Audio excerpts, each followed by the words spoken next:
Have you ever heard someone say cruising is boring, too expensive, or just for old people? Maybe you've even thought those things yourself. Well, today we're diving headfirst into the world of cruise myths, because there are a lot of them, and we're busting them wide open. Whether you're planning your first sailing or still skeptical about setting foot on a ship, this video is going to clear the air on what cruising is really like. Because cruising has changed, and chances are, what you think you know about it is totally outdated. So grab your sunscreen, your curiosity, and let's get into it. 10 of the biggest cruising myths completely debunked. Let's start with one of the most persistent ideas out there. The myth that cruises are only for old people. I can't tell you how many people picture cruise ships as floating retirement homes full of shuffleboard tournaments, bingo nights, and people going to bed at 8 p.m. And while yes, cruises do appeal to retirees because they're relaxing, low stress, and a great value, they're far from being age exclusive. Today's cruises cater to everyone: families, couples, solo travelers, friend groups, even bachelorette parties. Ships are filled with water parks, zip lines, dance clubs, comedy shows, karaoke nights, surf simulators, and yes, even roller coasters. Some ships feel like theme parks at sea.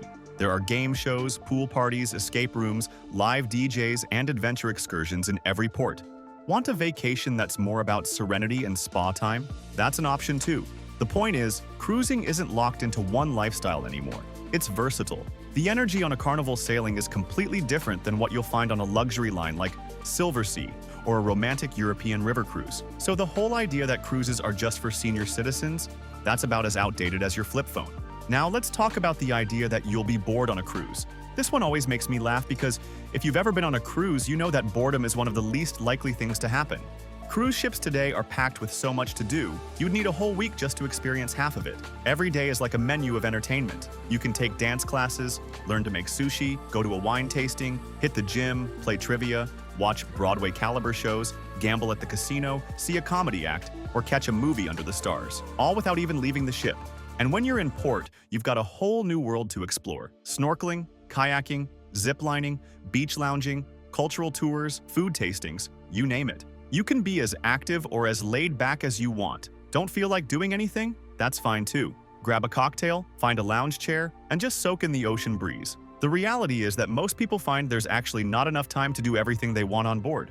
So boredom? That's a myth, and a laughable one at that. Okay, here's a big fear, especially for first-timers: seasickness.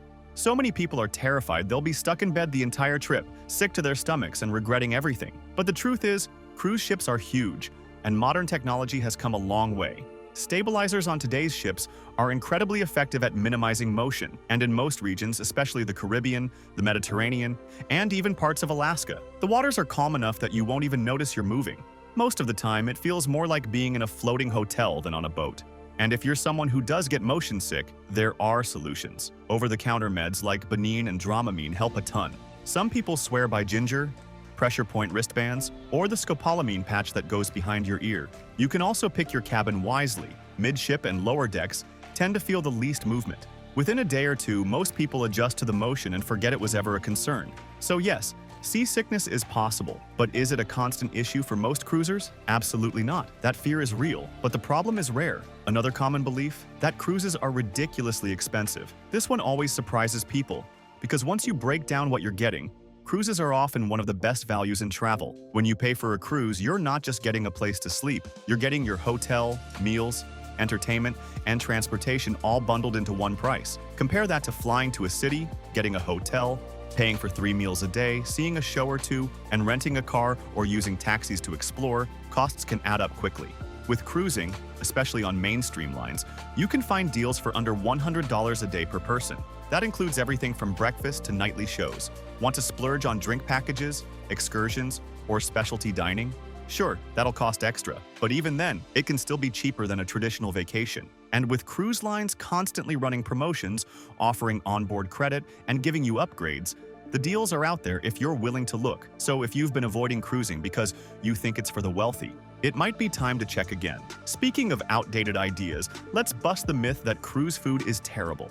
In the early days, cruise cuisine was fine at best, mostly buffet-style meals, a few set menus, and not a ton of variety.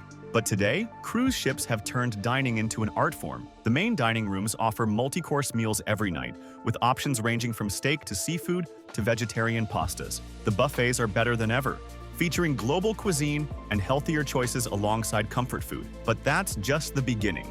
Modern cruise ships are packed with specialty restaurants: Italian, French, Asian fusion, hibachi, sushi, barbecue, and even celebrity chef spots like Guy's Burger Joint, Jamie's Italian, or Emerald's Bistro. Want 24-hour pizza, room service, a coffee bar with pastries? It's all there. And with more attention being paid to dietary restrictions, vegan, gluten-free, keto, you'll find something that works for you. For many people, the food is actually one of the highlights of the trip. It's not just edible, it's something you'll remember. Now let's address the myth that you'll be completely disconnected during your cruise. For years, this was true. Internet on board was slow, expensive, and barely worked. But times have changed. Cruise lines have stepped up their game big time, with many now using high-speed satellite internet, including Starlink, to provide faster, more reliable service. You can buy internet packages that let you check email, stream Netflix, FaceTime your family, or post your vacation selfies to Instagram. Some cruise lines, like Royal Caribbean and Celebrity, even include Wi-Fi in certain fare types or loyalty tiers. If you're someone who needs to work while on board, it's more than possible. And if you want to completely disconnect and live in the moment, that's okay too. But the idea that you'll be off the grid and unreachable for days, that's just not true anymore,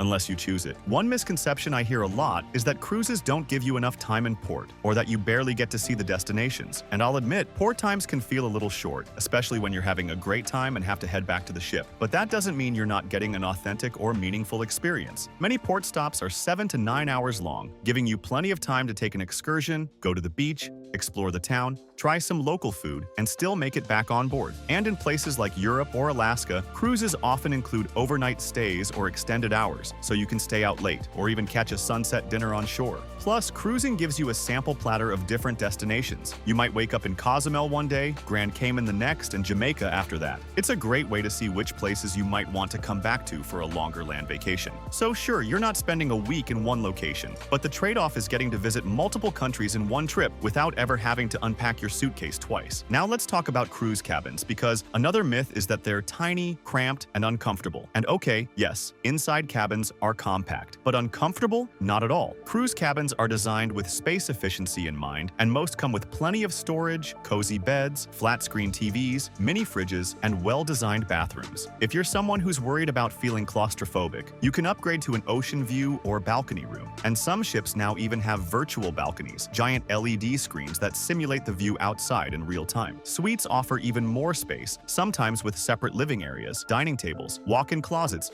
and even private hot tubs. But honestly, most people don't spend much time in their rooms. You're out exploring, eating, watching shows, and enjoying the ship. You really only need your cabin for sleeping and getting ready. So while they're not as big as hotel rooms, they're way more comfortable than people think. And for many, they're more than enough. Alright, here's a myth that tends to resurface every time a sensational news story breaks. Cruises are dangerous. Whether it's about people falling overboard, illnesses spreading, or pirate attacks, yeah, that one still comes up. It's easy to assume the worst. But the truth is, cruising is statistically one of the safest ways to travel. Cruise lines are subject to incredibly strict safety regulations, including regular inspections, drills, sanitation protocols, and onboard security. The staff is highly trained in emergency procedures, and ships are equipped with state-of-the-art navigation and medical facilities. And let's be real, most overboard incidents are linked to reckless behavior, like climbing on railings or drinking too much. It's tragic, but it's also preventable. As for things like norovirus, that can happen anywhere. Cruise ships just report it more because they're under the microscope. With regular cleaning, sanitation stations, and medical staff on board, cruise ships are doing more than ever to keep you safe and healthy. So no, you're not taking your life into your hands when you book a cruise. You're taking a vacation, and you're doing it in one of the safest, most controlled environments available. And finally, let's bust the biggest myth of them all, that all cruises are the same, because this couldn't be further from the truth. Cruises are incredibly diverse. You've got party cruises with drink packages and DJs, luxury cruises with fine dining and personal butlers, expedition cruises to Antarctica, family-focused cruises with water parks and character meet and greets, romantic river cruises through Europe, and even themed sailings like 80s music cruises, Broadway fan cruises, and yes, even knitting cruises. Different cruise lines have different vibes. Royal Caribbean is action-packed and great for families. Carnival is known for being fun and budget-friendly. Norwegian offers freestyle cruising with no set dining time, times. Celebrity feels more upscale and relaxed. Virgin Voyages is adults only and trendy. And lines like Disney, Viking, MSC, Holland America, they all cater to different kinds of travelers. So no, not every cruise is created equal. You just have to find the one that fits you. So there you have it, 10 of the most common myths about cruising, completely busted. If you've never cruised before, I hope this helped clear up some of the misconceptions. And if you've cruised already, let me know in the comments which of these myths you used to believe before you sailed. Don't forget to like this video, subscribe to the channel, and ring that little bell so you never miss a tip, trick, or cruise hack. Until next time, happy cruising, and trust me, it's even better than you think.